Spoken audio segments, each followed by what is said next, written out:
Mutant Meeples is what we have here today, which comes with an expansion, the Psychic expansion, which just gives you a couple extra meeples. What do I think about this game? Not for me. Ted Alspach has made some very popular games, but they've all kind of fell flat for me. I'm not a big fan of One Night series. The Mutant Meeples, it's a puzzle game, it's just not for me. Here's a few things. Now, in order to fully play this game, you're going to have to play it a little bit, memorize these powers, knowing how these powers work, and being able to do so quickly. Because once that timer starts going off, you don't have much time. So you're going to have to know these powers. This is not a game for people who just want to jump in. If you know the game a lot better than somebody else, how your mind works is going to play a lot. Are you able to figure this kind of thing out? But if you had two people sitting down who were equally able to process this type of information, knowing the game is going to cremate the person who doesn't, because you're going to be like, well, what does that meeple do? What does this power do? Blah, blah, blah. The icons on them don't really help unless you know the power. And once you know the powers, yeah, they help. They remind you, but I'm not sure they're going to teach you that. It's bland. It's kind of boring to look at. I think it has to be that way for this type of game. But it's a game that you're going to have to put some time into to learn these things. Once you do that, it's a very simple game. And I feel like non-gamers could be brought along to play this game and to learn it, but you're going to have to be committed at least 2-3 games when you first sit down to play it. You have to be committed, and I think it's going to irk some people and maybe not be their cup of tea. So you're looking for a very particular gamer here. It's a Purge for me. It's not something I want to sit down and play. I'd rather watch a movie than play this game. It's not for me. Although I do kind of like the puzzly aspect of it.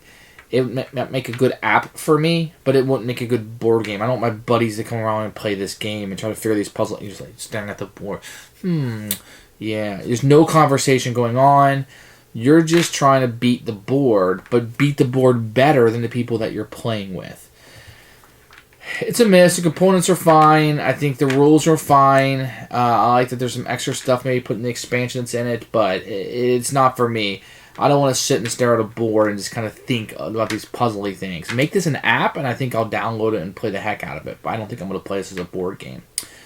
For me, a Purge.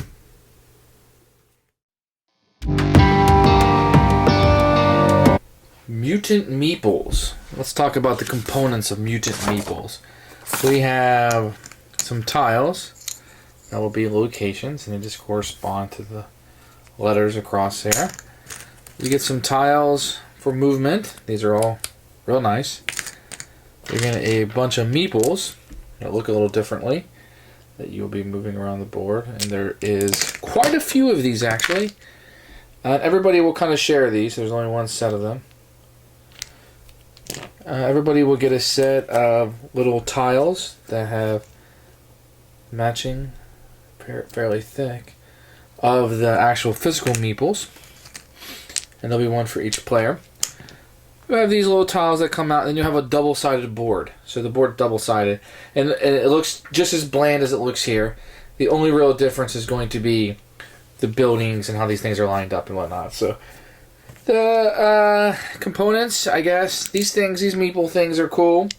Having different meeples with different, I guess, paint on them. They're okay. Everything is good, but bland. This is spreadsheet. It's just words and gray and white. Nothing really to look at. In the expansion, there's an expansion that comes with it. Sidekick expansion. So you get a couple more different meeples, 2 more to be exact. You get another set of tiles to play. That's about it. Get some markers, but really no new components that will blow your mind. The meeples are cool. And that's the components for Mutant Meeples. Nothing really to write home about, but good.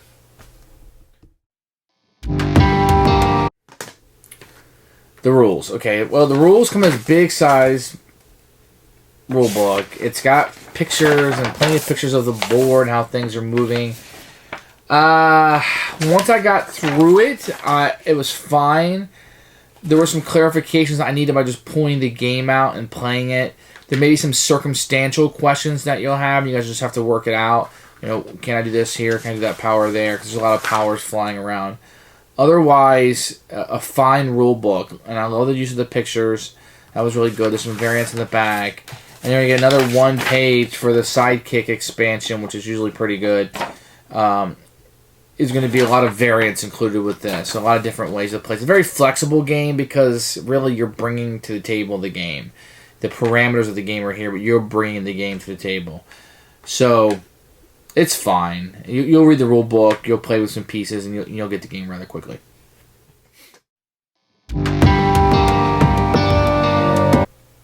How to play Mutant Meeples. You're going to draw. You're going to have a whole bunch of these little things. You're going to draw 2 of them. And C. Whoever's turn it is can choose. They want to do C down. The letters are going to be across all 4 sides. And you can pretty much choose where you want this to go. And you'll place this little target here. So C, N would be right there. So what you're trying to do, if I can back this up just a tad, is you're trying to get one of these meeples to that place as quickly as possible. And when you do get one of these there, on the next round, they will be part of your team. So you're trying to get 6 of these total to be on your superhero team. The first one, over 6+ rounds, to get the Meeples here, the Meeple Mutants, Mutant Meeples, will win the game. And how you do that is fairly complicated. But you're going to have this timer. And we're going to look at the board here, and somebody's going to decide. I'm not actually going to play it out because it's kind of a brain burner, but what's the quickest way you're going to get the person there? So you're going to have a board like this, and you're going to have tiles for each of the mutants, just kind of sitting up here. It won't be on top of the board, but just to show you. And basically, you'll say, this guy here, maybe, and this guy here, whatever. And you can use up to 3, no more than 3. And you have to lose at least 1. And you'll see how many moves it'll take me to get there. So I'll say 12. That's just random. I haven't even done anything in my head. And I'll flip this over. And everybody else can then grab and kind of set their board up. And how many moves. Either they can do it quicker or less. And when the timer runs out, then you do it. And whoever has the lowest number will then show the movement. If they succeed in getting to the target, that amount of moves, then this guy would be flipped over to the checkmark space, let's say. And congratulations, you're 1/6 of the way there. If you do not, then if you had somebody checked marked over, just for argument's sake, you would have to uncheck him, and basically you're losing 1 of your victory points to win the game.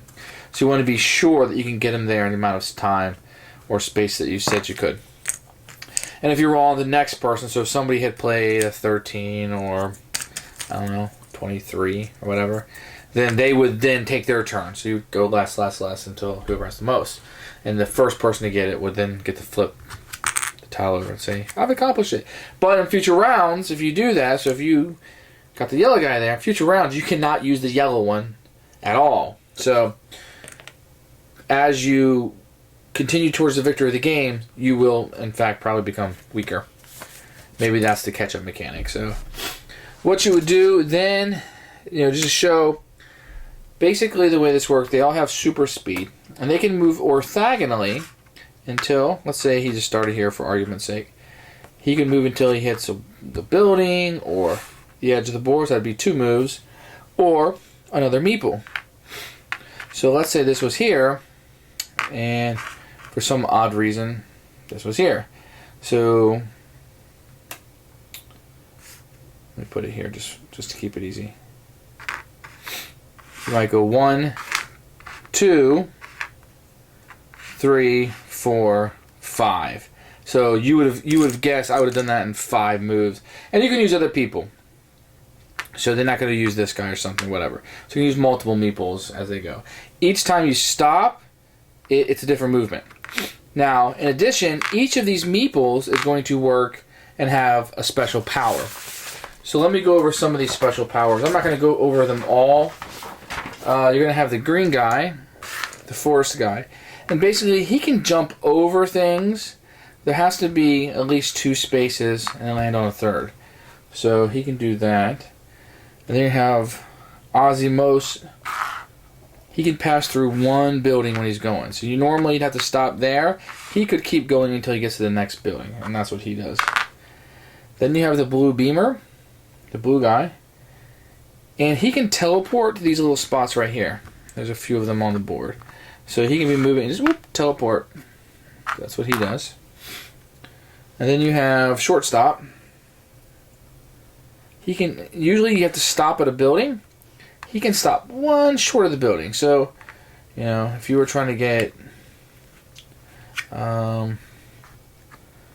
something like this, and he was coming this way, whoop, he can stop 1 short and be at his location. Sidestep.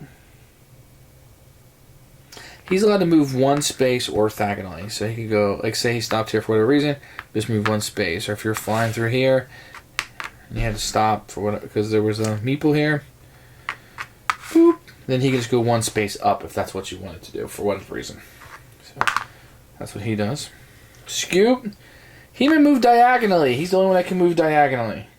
But he can only move 1 space diagonally. So that can be helpful in certain circumstances. And then you have MC Edge. And he basically can go over the side of the board and then show up on the other side. Think of Pac-Man. So maybe that's why he's yellow. And then you have Carbon, who can use 1 person's power. He's kind of the black question mark, the wild card, if you will. Now, he can only use somebody who hasn't been utilized for you. So that means you haven't scored him yet. So he's the catch-all. Each power can be used once per round. So you can't use the same one more than once. Now, in the expansion, I'm going to go ahead and talk about that because it comes in the box. And it's hardly an expansion. So Nacho Fest, he's a retired Mexican wrestler. He can move any number of spaces orthogonally once, and he's done. He must stop. So that's all he can do, just move 1 type fast. And then you have the swap meet. He can swap locations with another meeple on the board. So that's what he does. And once again, those can be used 1 time. So that's Mutant Meeples. You're just trying to figure out the puzzle, utilizing all their powers, how to get to the target the quickest. Quicker than everybody else, and then you will score. And if you're wrong, you're going to lose a victory point. It's a puzzle game, but that's Mutant Meeples.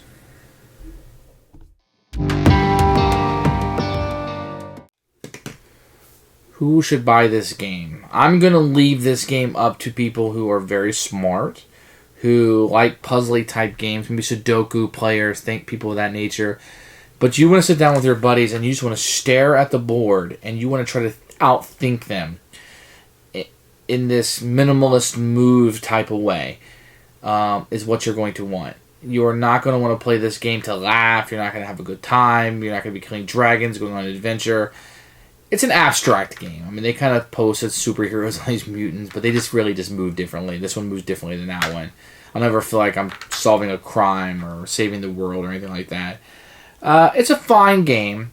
Who should buy it? Analytical people who like puzzle games. I would probably say an older crowd would like this, an abstract crowd, kind of likes to figure these type of things out.